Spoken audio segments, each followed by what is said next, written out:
La época en torno al 1700 vio la culminación del movimiento barroco en la Europa católica.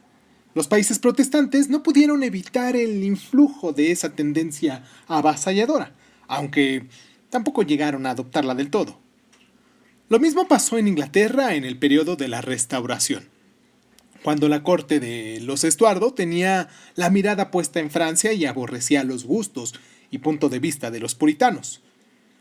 Fue en esa época cuando Inglaterra produjo a su máximo arquitecto, Sir Christopher Wren, al que se le encargó reconstruir las iglesias de Londres tras el incendio de 1666. Nos resulta interesante comparar su Catedral de San Pablo, para la cual podemos ver nuestra ilustración 299, con una iglesia barroca romana construida tan solo 20 años antes. Y para tal cual podemos ver la ilustración 282. Observamos la influencia de Wren de los efectos y combinaciones del arquitecto barroco, aunque nunca estuvo en Roma. Al igual que la iglesia de Borromini, la catedral de Wren, de escala mucho mayor, claro, tiene una cúpula central, dos torres a los lados y la evocación de la fachada de un templo antiguo enmarcando la puerta principal. Incluso existe una evidente similitud entre las torres barrocas de Borromini y las de Wren, sobre todo en el cuerpo central de unas y otras. No obstante, la impresión de conjunto de ambas fachadas son muy diferentes. Las de Wren carece de ondulación, no sugiere la idea de movimiento, sino más bien de la firmeza y cierta estabilidad. El modo de emplearse en ellas pares de columnas para que les confiriera nobleza y solidez nos recuerda la fachada de Versalles. Y para lo tal podemos recordar con nuestra ilustración 291 más que las del barroco romano. Observando los pormenores, incluso podemos dudar sin darle el nombre de barroco al estilo de Wren, pues no existe nada fantástico o caprichoso en su ornamentación.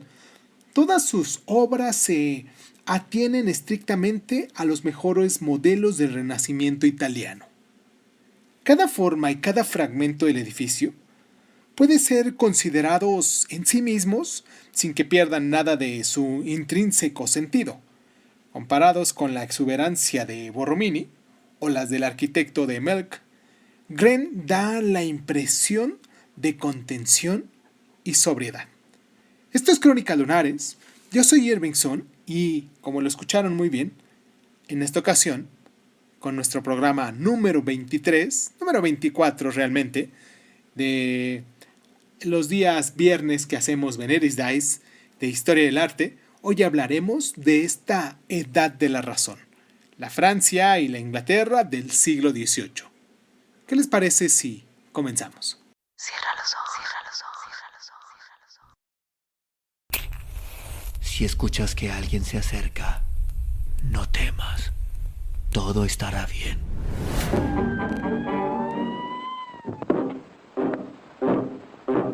Folks, I'm going down to St. James's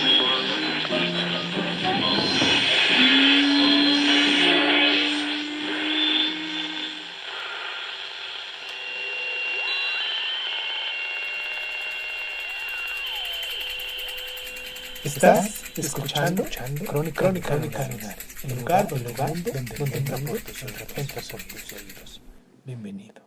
En contraste entre la arquitectura protestante y la católica, se nota aún más al considerar los interiores de las iglesias de Wren. Por ejemplo, la de San Esteban Walbrook, en Londres, ilustración que tenemos numerada número 300.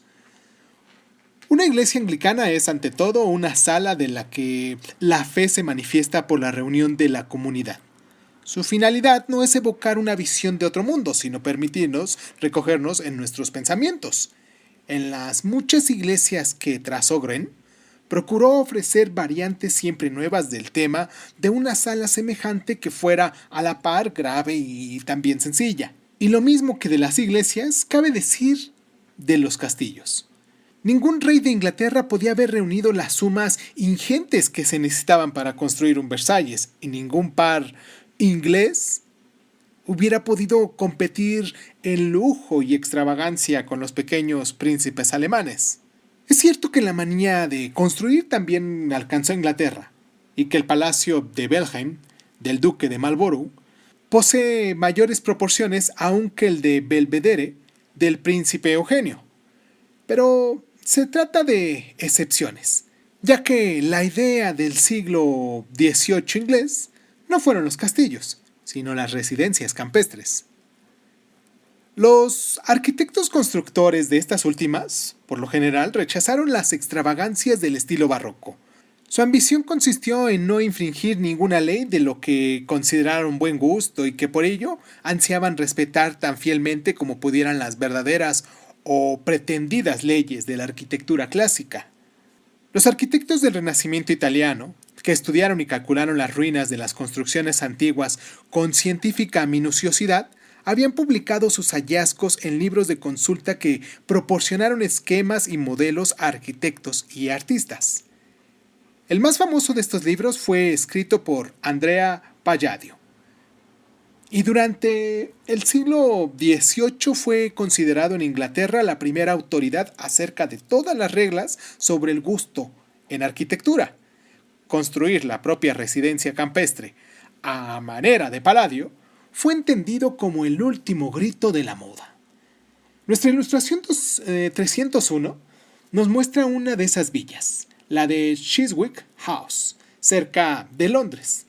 La habitación principal, diseñada para el propio uso de Lord Burlington, árbitro entonces del gusto y de la moda, decorada por su amigo William Kane, es en realidad una imitación de la Villa Rotonda de Palladio, y para tal, veamos nuestra ilustración 232. Al contrario que de Hildenbrand y otros arquitectos de la Europa católica, los diseñadores de la villa inglesa no contravinieron en ningún detalle de rígidas reglas del estilo clásico.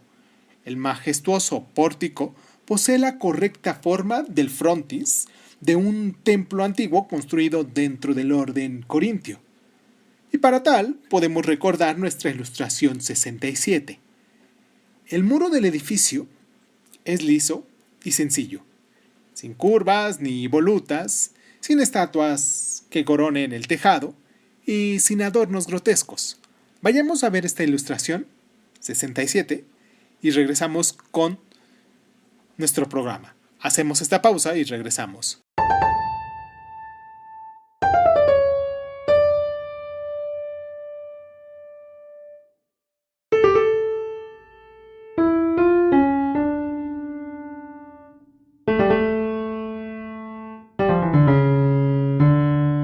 La norma del buen gusto en la Inglaterra de Lord Burlington y de Alexander Pope fue también la norma de la razón. El carácter del país se oponía a los vuelcos de la fantasía de los diseños barrocos y a un arte cuya finalidad era producir una impresión abrumadora. Los parques más formales, al estilo de Versalles, cuyas avenidas e interminables setos recortados prolongaron la concepción del arquitecto más allá del edificio en sí, hacia el paisaje del torno, eran condenados por absurdos y artificiosos. Un jardín o un parque debía reflejar las bellezas naturales.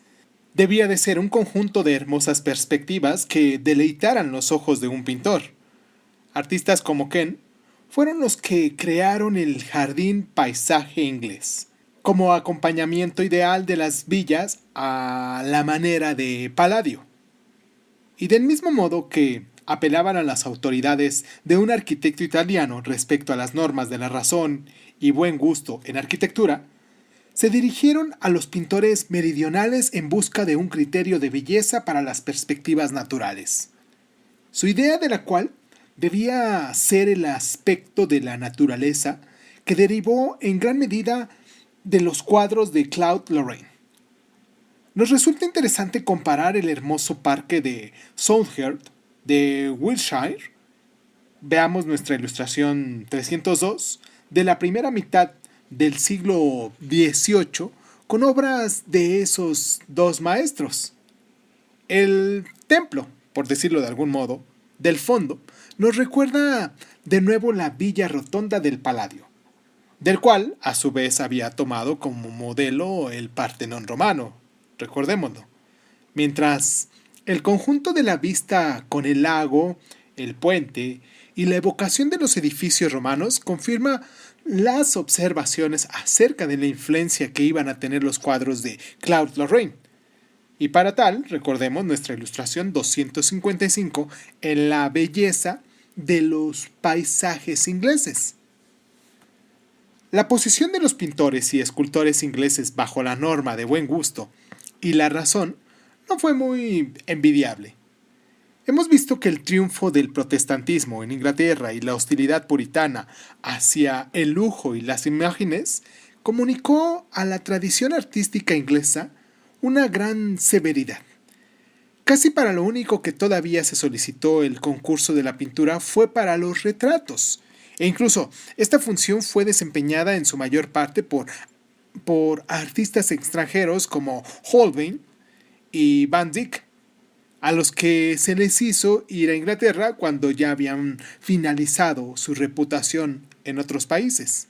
Vamos a ver nuestra ilustración 309, pero antes que eso, vamos a hacer una pausa, pero antes de la pausa vamos a recordarles los lugares donde nos pueden dejar sus mensajes, donde nos pueden seguir, como ustedes bien saben, como Crónica Lunares de Zoom, que nos pueden encontrar en las diferentes plataformas, en todas las plataformas, o bueno, la mayoría de las plataformas de audio de podcast, y nos pueden dejar sus mensajitos en Crónica Lunares de Zoom de Facebook, de YouTube y crónicalunares.zoom. Esto es muy importante. crónicalunares.zoom en Instagram, donde van a encontrar todas y cada una de las imágenes de las cuales venimos hablando aquí en este programa y de las que vamos a seguir hablando mientras dure esta sección de Historia del Arte en este programa.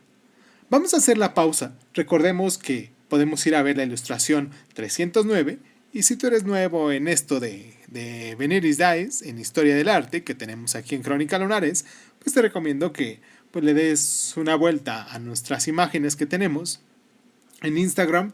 Y pues nada, vamos por la pausa, vamos a observar la imagen y regresamos.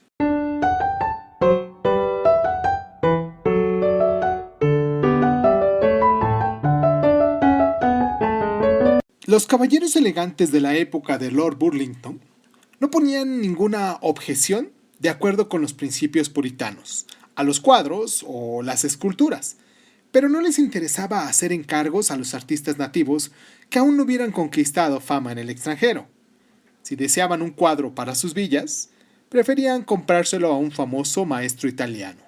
Se enorgullecían de ser coleccionistas y algunos de ellos reunieron las colecciones más admirables de nuestros maestros del pasado, sin encomendar muchas tareas a los pintores de su tiempo. Este estado de cosas irritó a un joven grabador inglés que tuvo que vivir lustrando libros. Su nombre fue William Hogarth, y sintió que llevaba dentro un pintor tan bueno como aquellos cuyas obras se hacían venir de fuera por centenares de libras, pero advirtió que no había público en Inglaterra para el arte contemporáneo. Como consecuencia, decidió crear un nuevo tipo de cuadros que atrajera al público de su país. Se dio cuenta de que solía oír la pregunta, ¿para qué sirve un cuadro? Y decidió que, para atraer a las personas formadas en la tradición puritana, el arte debía poseer una utilidad evidente. De acuerdo con ello, concibió una serie de cuadros que enseñaran a las recompensas de la virtud y las consecuencias del pecado. Mostraría la carrera del libertino, desde la depravación y el ocio hasta el crimen y la muerte, o los 4 grados de la crueldad, desde un niño maltratando a un gato hasta el adulto convertido en asesino brutal. Pintaría esos temas edificantes y esos ejemplos aleccionadores de tal modo que cualquiera que viese las series de sus cuadros comprendería todos los lances y lecciones que enseñaba. Sus cuadros, en efecto, parecían una especie de representación muda en la que todos los personajes tuvieran señalado su papel, manifestando claramente su sentido